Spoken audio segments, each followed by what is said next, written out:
No problem. Okay. At this point, the chair would like, we need a pro-subsequent speaker. Anybody wish to speak? Anyone? Checkmate, sir.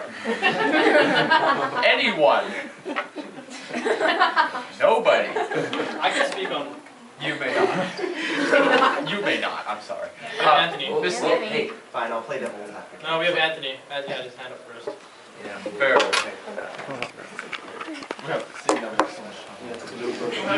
Yes. The chair will recognize Mr. Anthony McKelroy for 3 minutes. Subsequent proceed. Okay, so Republican primaries, GOP 2012. A lot of things going on in this presidential race. However, if you look at the candidates, we've got Mitt Romney, Newt Gingrich, Ron Paul, and Rick Santorum. Those are the best chances we have of a better future for America. And Obama, but he doesn't count because he's Democrat. However, there's still Stephen Colbert, who made his potential for presidency as a Republican known. Now, if the GOP were to give him the nomination, then it would come down to essentially Obama versus Colbert. Now, I don't know about you guys, but that would be quite an interesting presidential race.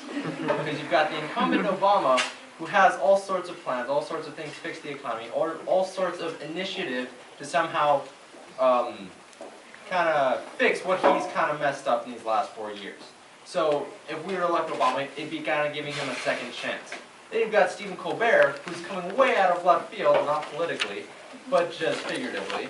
He's coming way out of left field to say, hey, I'm a TV personality. Make me the president. And some people are looking at that, well, what experience do you have? You aren't an actual political candidate. You're a political commentator. What experience do you have? And what I would just have to say is he has all the experience in the world, because he has got his fingers on the vein of politics. He knows exactly what is going on. He stays up to date with his show and translates the information well to his people. He's basically a silver-tongued devil. He knows how to speak. He's spoken with many politicians before. He's spoken with many celebrities, and he's all done that in front of a live audience without messing up. So Stephen Colbert, he knows what the people want. He's very in touch with his audience. And he definitely knows how to make things work because he has that prestige as a celebrity. So to kind of detract from his experience by saying, oh, he's just on TV, he doesn't really know what he's doing, he's not an actual politician, is fallacious in and of itself. Stephen Colbert has the experience, he knows what he's doing, and he knows how to make America a better place. And are you about to have questions? Questions? Any questions on the floor? Mr. Rocks? What incentive does Stephen Colbert have to limit his candidacy by the delegates of the GOP and run as a GOP candidate as opposed to an independent one? Well, because generally independent parties don't get enough notoriety as it is. They don't get enough support. You know, every year we have a socialist party running, which is a third party, maybe not independent, but it's still a party that isn't getting enough recognition. Same goes for any independencies. So if Stephen Colbert were to get nominated by an independent party, that would basically be throwing the vote away because there's no way he's going to get voted. People in America are either Democrats or Republicans.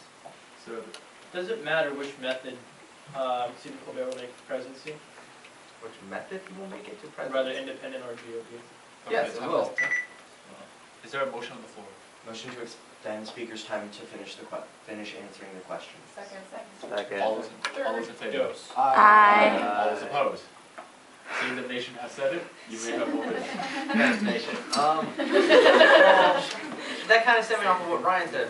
What's the incentive of him versus running independent? Well, because people won't vote for an independent party member. It's just a fact. You know, if you look at America, they're either very strongly libertarian or socialist, they're either very strongly Democratic or Republican. However, you come in saying, oh, well, there's me. Like, oh, but are you Democrat or Republican? Oh, I'm independent. No one's going to listen to you, especially if you're running for president. People want people for president. They want leaders who will take a strong stance on things, not just independent and moderate kind of in between. They want people who will say, yes, I am in favor of these things, or I'm willing to do these things as president. Not just, oh, well, why not both? Because when you try to have both, you have a lot more conflicts. So to answer your question, running as an independent will most likely not get Stephen Colbert elected. Okay, thank you. At this point,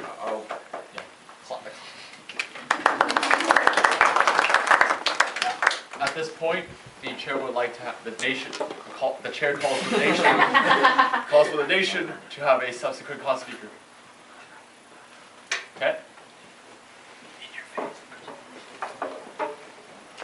Okay, so as Ryan Lux said, Stephen Colbert would get 13% of the vote if he were to run as an independent. Now, I don't know if you know about our election system, but in all honesty, I'm sorry, but it is one of the most fucked up things in the world. Please move there. Okay. I have actually done the research. It is possible to win the presidency by only getting about 20% of the vote. Now, I don't know about you, but from 13% to 20% doesn't seem like that huge of a leap. It's all about strategy. Whereas most people think, oh, well, 13%, it's such a small percent, there's no way you can win. You still have to not only get up to 50%, but you have to be, you have to actually find the way to fund yourself so that way you can get your name out there. But when you realize that it actually only takes about 20% of the vote to win, then it becomes, oh, this isn't that hard. Unfortunately, it takes money. And let's face it, having been on the Colbert Report for what, isn't it like over 1,000 episodes now? He probably has the money to do pretty much whatever he wants. Now, whether he uses that money for, a race or not, totally different story. Also, he has the super PAC. And let's face it, yes, the super PAC's not supposed to align with anyone, but all super PACs do. He essentially has, theoretically, unlimited money, plus his own money to put into a race, and he only needs to get 20%. So it's not that hard. I yield my time to questions. Any questions on the floor? Yes. What kind of arrangement would they have to do to win the presidency through the Electoral College with only 20% of the vote? Because, what would you have to do? Focus on the small states, not care about things like Texas or California, which, well, okay, the way that the Electoral College system works is that each place gets at least 3, if not more. So some states have more each person's vote has more power than someone else's vote.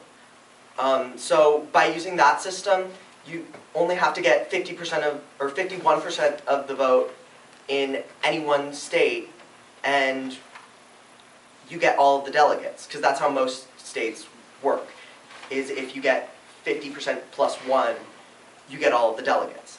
So that way you only have to get only 1% of the vote of the entire nation in each state that you get the Electoral College votes from. And not enough time, so. Yeah, the chair will observe the meantime. Thank you. At this point, the chair would like to have a subsequent pro-speaker. Motion to caucus. Motion to caucus for how long? 2 minutes. 2 minutes? Okay. Is there a second? Second. All in favor? Aye. All those opposed? Seeing that, nation wants it. Nation gets 2 seconds, 2 minutes.